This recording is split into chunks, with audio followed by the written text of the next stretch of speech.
Hello everyone, today I'm here to teach you everything you need to know about using Cricut Design Space.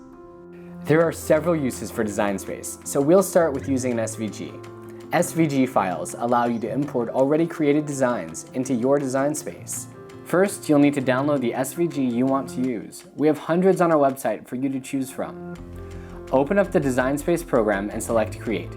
Next, click the Upload button located in the left corner, then Browse. Once you've found the SVG you want to use, insert the image and press Upload. Now you can find the SVG under Recently Uploaded.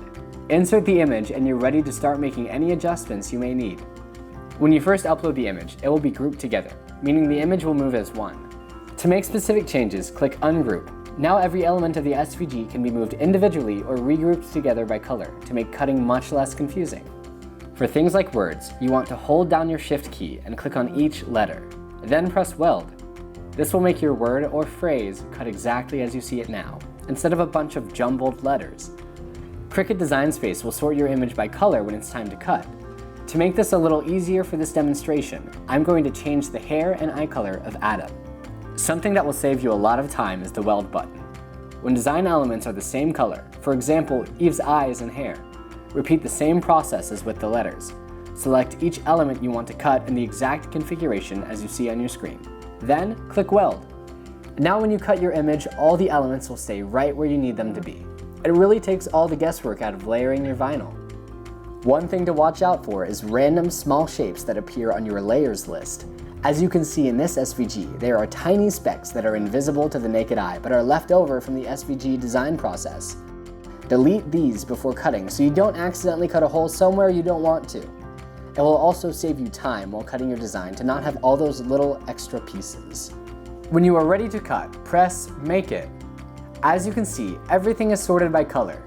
Here they are placed on a background that simulates your cutting mat. Feel free to move the designs anywhere on the mat in order to cut around the design easier.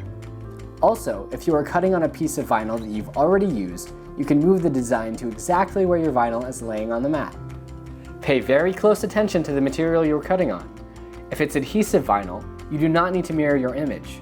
If you are cutting on heat transfer vinyl, HTV, it is very important that you mirror your image, because when cutting on HTV, you cut on the back side. Once everything is placed how you want it, click Continue. Now all you have to do is adjust your Cricut settings and press Go.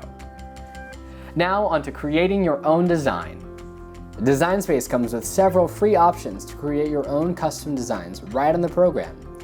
You can create text, use shapes, or upload your own images like we just did.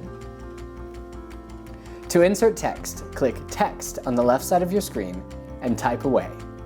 Then find the drop-down list labeled Font to customize your text.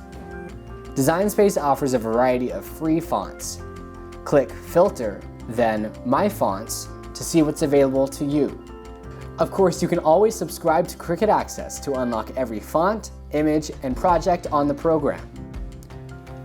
To insert a shape, click Shapes.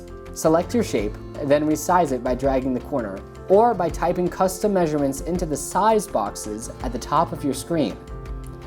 The shape size is initially locked, meaning that if you change the width, Design Space will automatically change the height to keep the same proportions. If you want to customize the shape a little more, unlock the size by clicking the padlock. Now you can freely change the dimensions. For example, making the square a rectangle. Right now how we have this design, it will cut into two separate pieces, the words and the background. If you ever wanted to cut the words directly into the rectangle, select both shapes and click Attach. It will make both parts of the design the same color, so it can be hard to see. But when you click Make It, you can see that it will cut the words right out of the rectangle for you. A super important tip is that if you ever make a choice you don't like, you can always click the Undo button at the top left of your screen. Thank you for watching. I hope this video helped answer a lot of your questions. If you'd like to learn more about how to use our products, go to crafthtv.com/howto.